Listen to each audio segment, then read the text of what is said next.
Hey everyone, it's Ben Hardy here, and in today's we're going to be reviewing a Jeep Gladiator Rubicon. This is a more baseline Rubicon, so it's more affordable. Before we get in this video, I want to give a huge shout out and thank you to the Larch Miller Jeep here in Sandy for giving me some time with this Rubicon. I'm going to include a link to their website in the description down below so you can check what they have currently. And then on a side note, if you want to save time and money the next time you purchase a car, link to my car buying guide in the description down below. Let's get into it.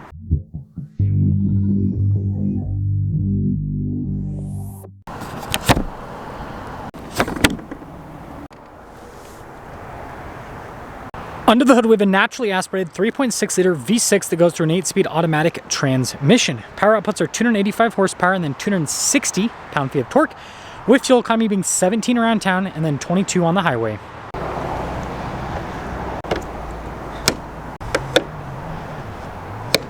Now, before we move forward with this review, I do want to mention, if you want to see more videos just like this, then I recommend you subscribe because I post content every single day. So normally this is where I show you the cool Rubicon hood vents, but you can see that the snow is kind of hitting a little bit of it. But trust me, the hood vents are still there. And then I love the new grille here. I noticed a lot of people have said they don't really like it. I think it looks cool. You got the Rubicon decal there on the side. You got the steel bumper with this. You got fog lights. You've got the recovery points. I mean, it's got it all. And so putting it all together, I mean, it is a Wrangler with a truck bed. And so the front end looks like such. Now around the side here, we've got 33s wrapped around 17-inch wheels in the front and over in the rear. And you guys can see with the wheels, you've got the silver with the black. I think that looks really sharp. And these are aggressive tires. Solid front axle, by the way, still a thing with the Gladiator. And then look how chunky the fender flares are. And then you got all your badges here on the side, so like your trail rated badge, Jeep Gladiator, rock rail protection here on the side as well. And then we do have a solid rear axle, of course. Wouldn't that be funny if a car had a solid front axle and independent rear suspension? That'd be so weird. But anyways, you got the fender flare in the back. And then here is your full side view with this Gladiator.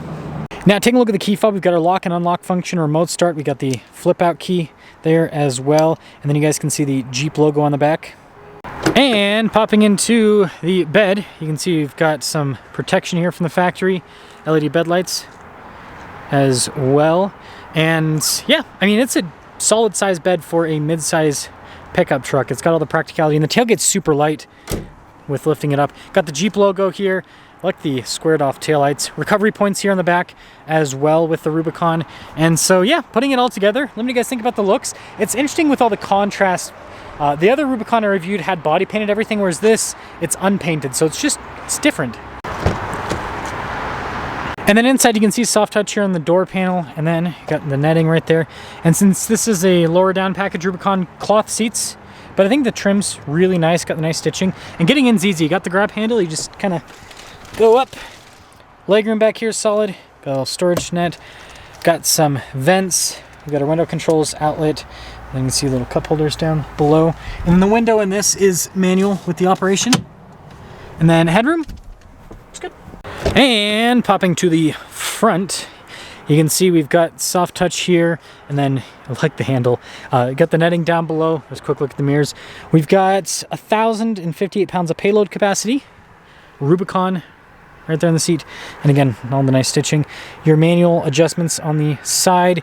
Got your light controls here. Notice fog light, cargo light, and then I like the trim here on the dash. I think that looks sharp.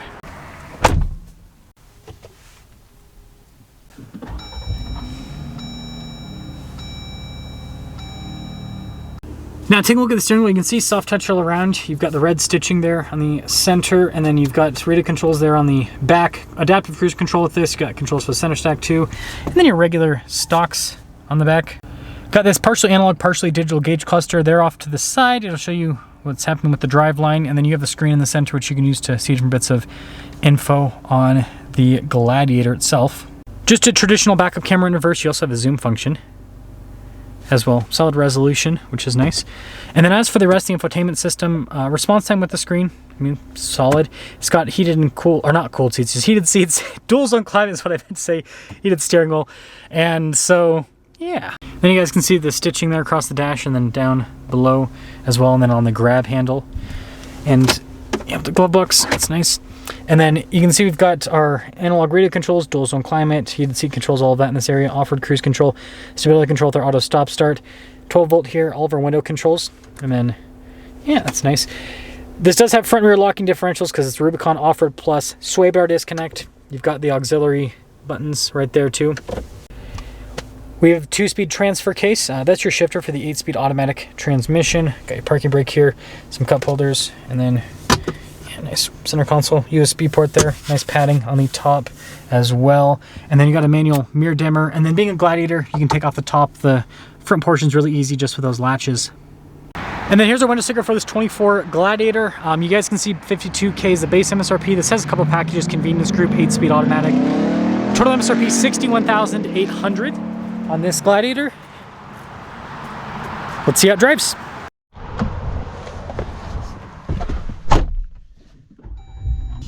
Well, let's talk about visibility before we set off. Here's visibility over the hood, both of the mirrors, throughout the rest of the rear, and let us set off in the Gladiator. So, quick disclaimer, I'm using this for my Gladiator review and then also my Versus Tacoma review. So if you've already seen this Gladiator review for some reason and you're watching the Versus Tacoma video, I guess just skip past this portion, this driving portion of the video. Also, thank goodness the Gladiator's a pretty small and agile vehicle, so we can kind of make this awkward turn. Smooth with the transmission. Smooth with the transmission. Love the 8-speed. I remember when Jeep first came out with this 8-speed back in the 2018 model year in the Wrangler, and just so impressed. Because it's just... It's a really, really good transmission. And it makes this V6 that's not a super powerful engine feel adequate, you know, especially with pushing 33-inch tall tires. Now this does have a 4:10 axle ratio, which helps out quite a bit in terms of that, you know, initial off the line shove. And the Gladiator is comfortable. You know, it does have solid front and rear axles, so you are going to get a bit of, I guess we could call it fun because of that. But it's still, it's nice. Now, what I will say with the Gladiator, because it doesn't have any of the insulation, I typically don't use, some days I will if it's really bad, but I typically don't use the air conditioning or heating in a car when I'm reviewing, just to see kind of how well insulated this is. And this, I can feel like the chill on my head because of the lack of insulation with it. So that is something to understand. Oh, I always get the top insulation, but you know, the Gladiator in general, because you can take half of it apart, you know, it's not going to be as well insulated. But yeah, I mean, we're at over 4,000 feet, and the power is, like I said, it's not insanely quick, but it's adequate. It's adequate for what it is. So to sum things up here with the Gladiator Rubicon in more base format, still a lot of money for a Gladiator. You know, 61, or I shouldn't say for a Gladiator, but I meant, can't think apparently, mid-size pickup truck. Still a lot of money for a mid-size pickup truck.